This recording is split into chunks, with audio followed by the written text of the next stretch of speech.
Hi, everybody. Jorge Rivera here with the People's Resource Center and your Tenant Tip Tuesday. Thank you so much for watching and for joining us. Let's get started with some mental grounding exercises. This one is pretty simple. All you have to do is notice your environment. And as you're noticing your environment, describe the objects that you see by both its label and its color. So for example, red cup or white pen, or white light and peach frame and brown clock and pink flower, black keyboard, blue shirt, red phone, chrome tube, black wallet, and so just look around and notice the things that you see, give them a name and give them a color. And do that for about a minute or two. You'll find that afterward that you're going to be a little bit more present, a little bit more grounded.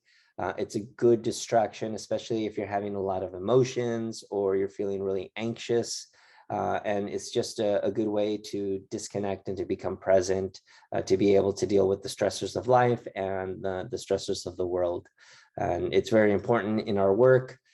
Being a tenant can be very stressful. And so we want to make sure that you're looking out for yourself as you're advocating for yourself.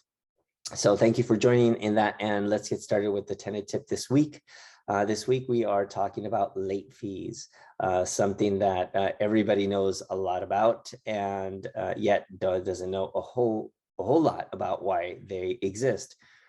So with late fees, it is important for you to know that late fees are supposed to be compensatory, meaning that it's supposed to compensate the owner or the landlord for any financial stress that they have experienced due to the fact that a tenant pays their rent late.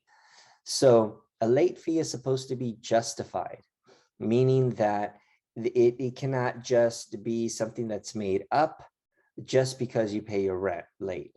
So for example, if an owner is not able to pay their mortgage payment because the tenant does not pay their rent, and that owner then suffers a late fee or some sort of financial consequence because they weren't able to pay their mortgage, well, they are allowed to pass that late fee on to the tenant, which then justifies the late fee. Right? But what we find out and what we see most often is that late fees seem pretty standard. You know, people will charge $50, $75. I've seen up to $150 and $200. Some people choose to charge a percentage like 1% or 3% or 5% of whatever the rent amount is. And most of these late fees are negotiable. Especially because they're a term of the contract, which means that anything in the contract is negotiable. So if you are renting an apartment and you see that there is a late fee in the lease agreement or in the rental agreement, then you can always try to negotiate that down or negotiate it off, or you can request that it be justified as to why the late fee is that amount. The law also states that a late fee cannot be punitive. So you cannot be punished for paying your rent late. Again, it has to be justified by some sort of financial consequence. So if you wanted to advocate on behalf of yourself and challenge the late fee, you can always request that the manager or the owner actually justify why the late fee is so much, and to show you some sort of proof. And a lot of people don't know this, but late fees, again, if they're punitive, cannot be charged against you. Attorneys will fight for tenants if they have to go to court and they've been charged late fees in the past, just because they know this piece of the law. So to sum up, late fees have to be justified. They have to have some sort of financial consequence in order for you as the tenant to be charged a late fee. If you want to challenge the late fee that you are being charged, you can request that the owner or the property manager justify why that late fee is being imposed upon you. And remember, Late fees, like any other term of a contract, is negotiable. So hopefully that will give you a little bit more power to advocate on your behalf, advocate for your rights, and to get those pesky late fees down or completely eliminated.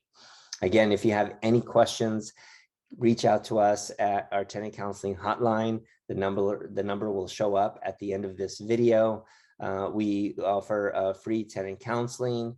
We are Solidarity tenant counselors. We're not attorneys, so we cannot offer legal advice. If you do have legal questions, we always recommend that you speak with an attorney directly. And if you want some referrals or connections to some local attorneys, we're happy to do that for you as well. So let's take a deep breath in.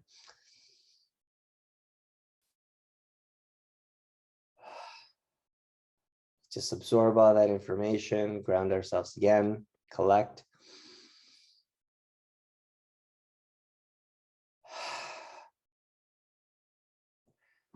Remember, advocating for yourself can be challenging, which is why we always say we are better together, we are stronger together. So when you can, stay together, get together, and advocate together. So with that said, thank you so very much for watching. Again, share this video out with other tenants, and always subscribe to our YouTube channel and click on the bell icon so that you can be notified of any other future updates. And then we'll catch you up next week. So thank you so much for watching, and bye-bye for now. Take care. This is Jorge Rivera with the People's Resource Center and your Tenant Tip Tuesday.